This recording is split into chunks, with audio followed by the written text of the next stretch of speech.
ہمارے بزرگوں نے لکھا ہے کہ اگر اور خلفاء کی شہادتیں بیان نہ کرنی ہو تو صرف حسین کی شہادت محرم میں نہ بیان کریں، اس سے غلط فرقے کی حمایت ہو سکتی۔ الحمدللہ ہم نے وفات رسول سے ابوبکر، عمر، عثمان، علی، حسن مجتبی، اور حقیقت یہ ہے کہ حضرت حسین رضی اللہ تعالی عنہ ایک بڑے عالم تھے، انہوں نے ایک کتاب لکھی، اس کا نام ہے حیات نور۔ وہ کتاب مجھے بھی بھیجی پڑھنے کے لیے، میں نے پڑھ لی۔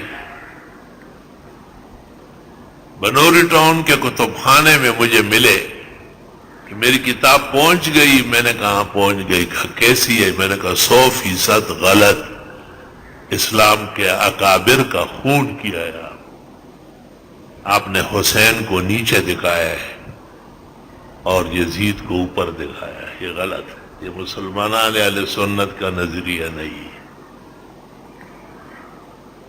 اور بھی علماء دنگ رہ گئے۔ میں نے کہا بالکل 100% غلط کتاب لکھی ہے، اور نواسب اور خوارج کی باتیں جمع کی ہے۔ اہل سنت کے جادہ حق سے آپ نکل چکے ہیں۔ تو مجھے کہتے ہیں یہ طلباء کے کام کی بات ہے جو مدرسوں کے علماء و طلباء ہیں۔ مجھے کہا کہ وہ بزرگ آدمی تھے ایسے کندھے ہلا کے، مجھے کہا اصل میں اس وقت البدایہ والنہایہ ابن کثیر کا شائع نہیں ہوا تھا، اس لیے حافظ ابن حجر اور حضرت مولانا انور شاہ صاحب رحمت اللہ علیہ کو معلوم نہیں ہوا۔ میں نے کہا اب تو البدایہ والنہایہ چھپا ہے نا، آپ نے دیکھا ہے؟ اس نے کہا، میں نے کہا چل آپ کو دکھاتا ہوں کہ انور شاہ صاحب اور ابن حجر جانتے تھے، آپ نہیں جانتے۔ جلد 8 البدایہ والنہایہ میں کربلا اور حضرت حسین کی شہادت کا قصہ ہے۔ اس واقعہ کو ختم کرتے ہوئے حافظ ماد الدین ابن کثیر جو محدث بھی ہے، مفسر بھی ہے، مورخ بھی ہے، شیخ الاسلام کا خاص شاگرد بھی ہے، ابن تیمیہ کا، وہ لکھتے ہیں ان لوگوں کو قتل کرنے کے بعد ان کا ارادہ مکہ اور مدینہ پر حملہ کرنے کا تھا، جنہوں نے درپردہ حسین کی حمایت کی۔ وَلَكِنَّ اللَّهَ حَالَ بَيْنَهُمْ وَبَيْنَ مَا يَشْتَهُونَ، لیکن اللہ ان کے غلط ارادوں کے سامنے رکاوٹ بن گئے۔ وَقَسَّمَهُمْ تس نس کر دیا، كَمَا قَسَّمَ الْجَبَابِرَ وَالْفَرَعِينَ قَبْلَهُمْ، جیسے ان سے پہلے جابر ظالم اور فرعونوں کو۔ میں نے کہا وہ تو فرعون کہہ رہا ہے اس کو، آپ کہتے ہیں میں جانتا ہوں، شان ورشا نہیں جانتے۔ چپ چاپ خاموش، سارے علماء ہنس پڑے۔ میں نے کہا ابن کثیر جس پر آپ کو ناز و لاڈ ہے اور آپ خواہ حضرت حسین کو نیچے دکھاتے ہیں، حالانکہ وہ اہل حق ہے، وہ اہل سنت والجماعت کے مسلم بزرگ اور امام ہے۔ میدان کربلا میں ان کے اور ان کے رفقا کے ساتھ زیادتی ہوئی، اور آپ کہتے ہیں جی اس میں صحیح لکھا ہوا ہے، اور ان کو پتہ نہیں تھا، وہ تو ان کو کہتے ہیں ایسے فرعون ہمیشہ آئے اور اللہ نے آخر کار سر کے بل گرا ہے۔ بہرحال صحیح بات کرنا ہر ایک کا کام نہیں ہے، اعتدال سے رہنا۔ یہ ہمارے بھائی لوگ جو مولانا مفتی محمد شفیع نے کتاب لکھی ہے شہادت کربلا، بہت اچھا لکھا ہے۔ حضرت قاری محمد طیب صاحب محتمم دارالعلوم دیوبند، 56 سال جو دارالعلوم دیوبند کے محتمم رہے۔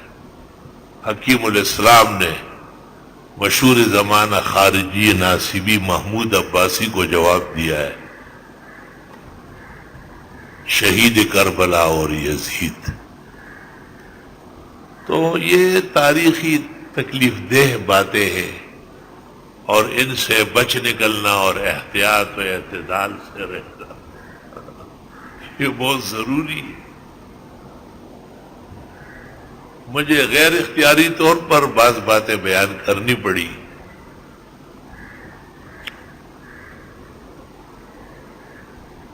چنانچہ ایک وقت ایسا آیا کہ وہی بزرگ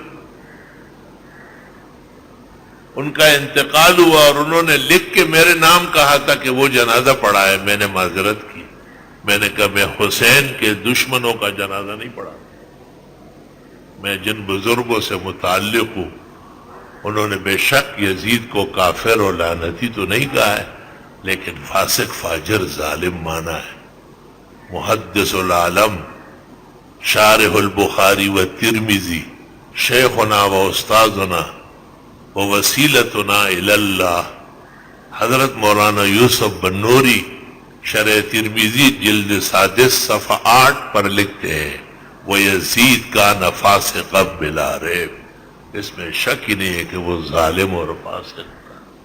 ثم فیہ فرقۃ ثلاثہ فرقۃ تحبہ وفرقۃ تسبہ وفرقۃ تتوقف فیہ والحمد للہ علی ھذا۔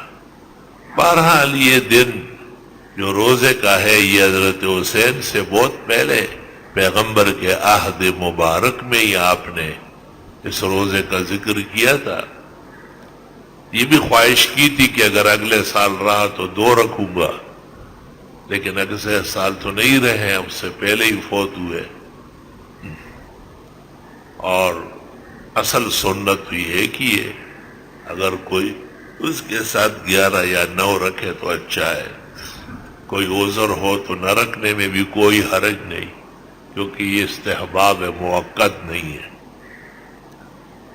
باقی خیر و خیرات کرنا صحابہ کو اور خاص کر شہدائے کربلا کے لیے یہ بھی بزرگوں کے اعمال میں سے رہا ہے۔ ایسا نہیں جیسے کہ غلط فرقہ شرذم قلیلہ اور بغات جس طرز پہ اتر آئے اس کا اسلام سے کوئی واسطہ نہیں، لیکن اپنے طور پر قرآن شریف پڑھنا، خیرات کرنا، کھانا پکا کے فقراء مساکین کو کھلانا، اور حضرت حسین رضی اللہ تعالیٰ عنہ اور ان کے رفقا شہدائے کربلا کے رفع درجات کے لیے بخشنا، اس میں کوئی حرج نہیں۔ ہم نے جن سے دین سیکھا ہے اور ہمیں سکھایا ہے اور ہم تک پہنچایا ہے ان میں یہ اعمال رہے ہیں۔